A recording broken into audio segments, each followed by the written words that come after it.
Hello guys, welcome to my channel. সঙ্গে আছে আমার মা। আমরা এখন মাঠের দিকে যাচ্ছি।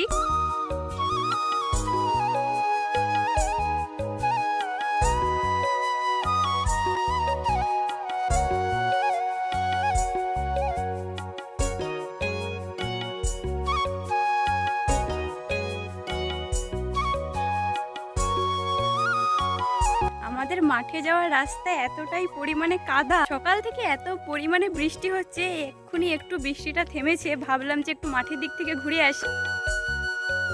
রাস্তার দুদিকে শুধুই ডুমুর গাছে ভর্তি। আমাদের এদিকে ডুমুর ফল অতটাও কেউ খায় না, তাই প্রতিটা গাছে দেখো কত ডুমুর হয়ে আছে। দুদিকে জঙ্গলের মাঝে সরু রাস্তা ধরে আমরা যাচ্ছি। মাটির রাস্তা পেরিয়ে এখন আমরা ঢালাই রাস্তায় এসে পৌঁছেছি। জানো তো বন্ধুরা, আমাদের এখানে প্রচুর শুকর বেরিয়েছে। রাস্তার ধারে ধারে কচু গাছ লাগানো ছিল। মাটির নিচ থেকে কচু খাবে বলে মাটিগুলোকে কেমন করেছে দেখো, আর গাছগুলো কেউ দেখা যাচ্ছে না। যারা এমন করেছে তাদেরকে তো দিনের বেলাতে দেখাই যায় না। আমাদের এদিকটাতে বাড়িঘর তেমন নেই বললেই চলে, আর তার জন্য যেদিকেই তাকাই শুধুই সবুজ ধান ক্ষেত।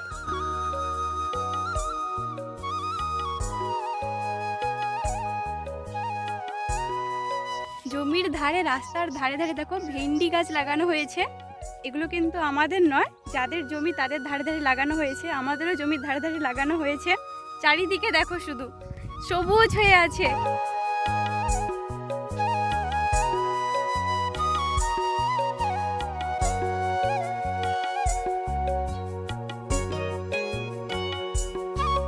এত রোদ গাইস, ফাঁকা মাঠে এত রোদ লাগছে।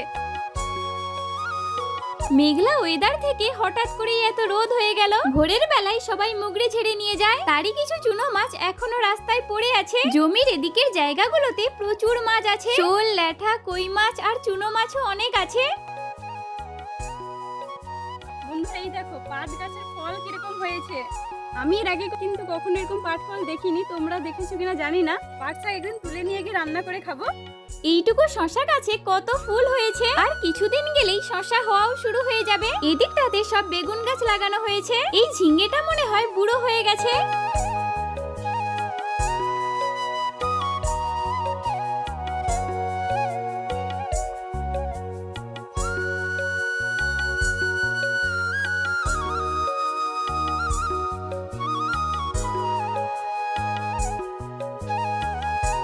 বন্ধুরা, ফার্স্ট ব্লগে জানি না তোমাদেরকে কতটা কি ভালোভাবে আমি দেখাতে পেরেছি, তবে চেষ্টা করব পরে আরো ভালো ভালো ভিডিও দেওয়ার। বন্ধুরা আজ তাহলে এই পর্যন্তই, দেখাবে তোমাদের সাথে অন্য কোনো দিন অন্য কোনো ভিডিওর সাথে। Tata tata.